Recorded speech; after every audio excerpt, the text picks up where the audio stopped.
I'm Brittany Lewis with Forbes Breaking News. Senator Chris Murphy discussed gun violence on the Senate floor Wednesday. Murphy was the top Democratic negotiator on the bipartisan gun control bill. If passed, this would be the most significant federal gun control measure enacted in decades. Murphy said that this bill is a, quote, invitation to find other ways that we can come together around difficult, vexing issues in this country. Listen in as the Connecticut lawmaker details the legislation. In the gallery right now, listening to the Senate debate on the Bipartisan Safer Communities Act is one of my interns. Her name is Sari Kaufman. I'm glad to have her as an intern in my office this summer, but Sari has a story to tell because she is a survivor of a mass shooting. She was a student at Marjorie Stoneman Douglas High School when a gunman entered that campus and shot and killed her friends, her classmates. She reminds us that she went to more funerals in a matter of a week than many adults do in their entire lifetime. She was in debate class when the shooting started, and she ran for her life, as did hundreds of other survivors of that horrible day. No student in America should have to experience what she went through. No young person should have the burden that she bears to come to Washington and argue for changes that'll make sure that other students don't go through the same thing. And no parent should have to go through the grief that parents day after day do. Mass shooting after mass shooting, urban homicide after urban homicide, as we lose a generation of kids, of young people in this nation to an epidemic of gun violence that can be stopped by better public policy. I've been on this floor hundreds of times, pleading with my colleagues to do something. And I am so grateful that Senator Cornyn, Senator Tillis, and a handful of their colleagues on the Republican side this time stood up and sat down with Senator Sinema, myself, and other Democrats to find the common denominator.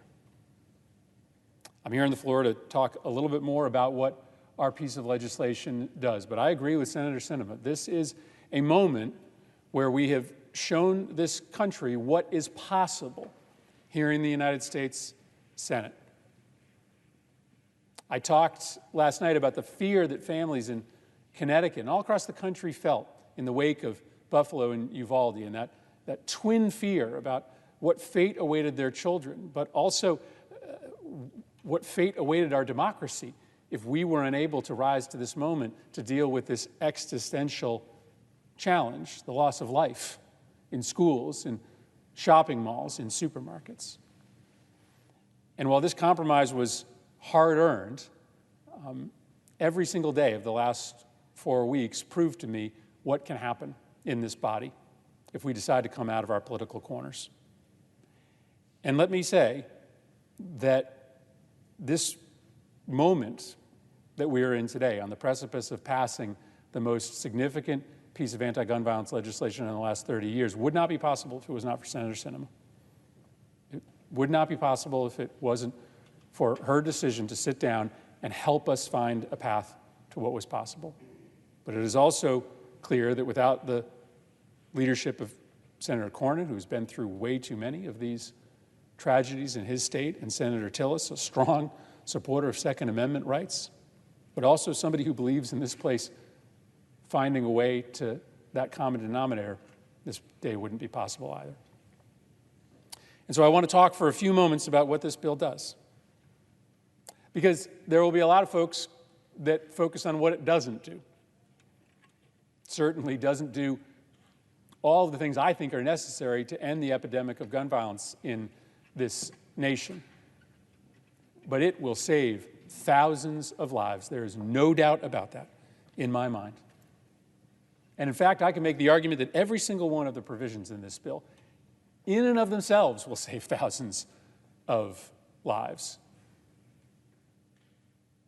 We don't get to do that very often in this place. We don't get the chance very often to pass pieces of legislation that have this kind of impact. And so if you want to focus on what's not in this legislation, you can. It's your prerogative. But I want to spend a few minutes talking about the difference this legislation will make in people's lives. Senator Sinema and Senator Cornyn have rightly focused, and I put it right at the top, this major historic investment in mental health access. Listen, I've made no secret in my belief that you can't solve America's gun violence epidemic simply through mental health funding, but there's no doubt that there is an intersection. And there is no doubt that our mental health system is just broken, period, stop, whether you believe that it has any intersection with America's gun violence epidemic. There are far too many kids and adults in crisis in this country who cannot get access to mental health services. In my state, kids get stacked up in emergency rooms, in hallways, waiting days, if not weeks, for inpatient beds. $11 billion in this bill to unlock pathways of treatment for kids and adults all across this country. Funding in this bill for school and community safety, $2 billion to make our schools safer, not just through better door locking mechanisms, but also in programs inside these schools that can try to identify kids in crisis early, building supportive school environments that cut down on the pathways to violence. But also money for community-based interventions, what we call violence interruption programs. We have them in Connecticut, where you'll intervene when a shooting victim comes to the hospital. You'll make sure that that incident doesn't spiral into retributive violence in the community. Funding for school safety and community safety in this bill. And then the parts of the bill that probably get the most attention, the changes in our gun laws.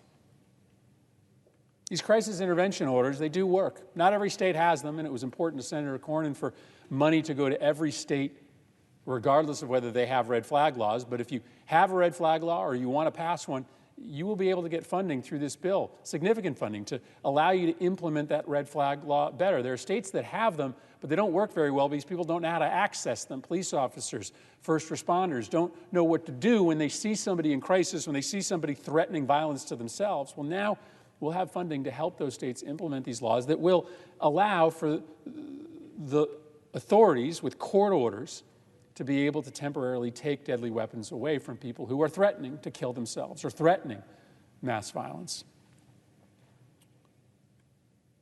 We're going to keep guns away from domestic abusers.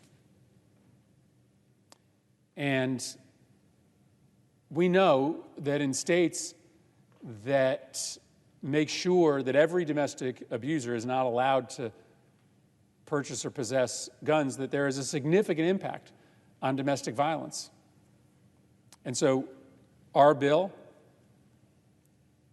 makes it a national policy that if you have carried out an act of domestic violence against your partner, whether you are married to them or whether you are in a serious dating relationship, you are not going to be able to have guns in your home.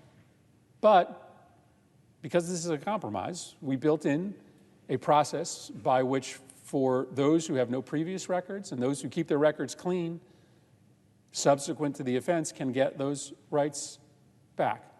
That made sense to us, especially given that if you're convicted of a felony, you have a pretty clear pathway in your state to get your rights back, your voting rights or your Second Amendment rights. And so we set up that process for those that are convicted of domestic violence dating misdemeanors. We've enhanced background checks for young buyers, whether we like it or not. That 18 to 21-year-old profile, those are the mass shooters right now in this country. And so we want to make sure that we do a more significant background check to make sure that these are responsible gun buyers, including a check with the local police department. The shooter in Uvalde was known to local police. He didn't have an offense that would have prohibited from buying those weapons. But ask yourself what would have happened if the local police department had gotten a phone call as part of that background check, had been alerted that a young man who they knew to be in some form of crisis was going to buy AR-15 style weapons on his 18th birthday. Would there have been an opportunity for an intervention? Possibly. Maybe that tragedy could have been avoided by better public policy. In this bill, we also have new penalties for gun trafficking and straw purchasing. Why on earth hasn't the United States of America had a law banning gun trafficking at the federal level or banning straw purchasing when the main way that guns get into the flow of illegal traffic is through straw purchasing and through complicated gun trafficking networks? Now our federal law enforcement agencies are going to have available to them new tools that will allow them to cut down on the flow of illegal weapons throughout the country, but in particular, and most importantly, into our cities. And then lastly, we're going to do more background checks because of this bill. We clarify in this bill the definition of a federally licensed gun dealer to make sure that everybody that should be licensed as a gun dealer is. In one of the mass shootings in Texas, the individual who carried out the crime was mentally ill. He was a prohibited purchaser. He shouldn't have been able to buy a gun. He was actually denied a sale when he went to a bricks and mortar gun store. But he found a way around the background check system because he went online and he found a seller there who would transfer a gun to him without a background check. It turned out that that seller was in fact engaged in the business, but didn't believe that the definition applied to him because the definition is admittedly confusing. Well, we simplify that definition, and the hope is that it will result, my belief is, it will result in more of these frequent online gun sellers registering, as they should, as federally licensed gun dealers, which then requires them to perform background checks. Each one of these provisions arguably saves thousands of lives in and of themselves, but cumulative, this is a groundbreaking piece of legislation, a true compromise. Not as much as I would like to do, but certainly more than some Republicans would like to do. And it is a message to this country that there is a path forward in this body to address the epidemic of gun violence. It is a message to the activists like Sari Kaufman, who have been coming to this place, who have been going to their state legislatures, asking time and time again for change, that speaking truth to power works, that legislators do listen. And I hope it is an invitation for us to find more ways like this to work together in the future. My belief is that those who vote for this, even those who have been on the outside of these negotiations in the past, will find that when they get back to their states, there will be unfamiliar supporters showing up at your events indoors, people who are cheering you on because we were able together to take this existential issue, the fear of death from gun violence, more seriously than we have in 30 years. And so I'm glad to share in a little bit more detail than I was last night what is in this package.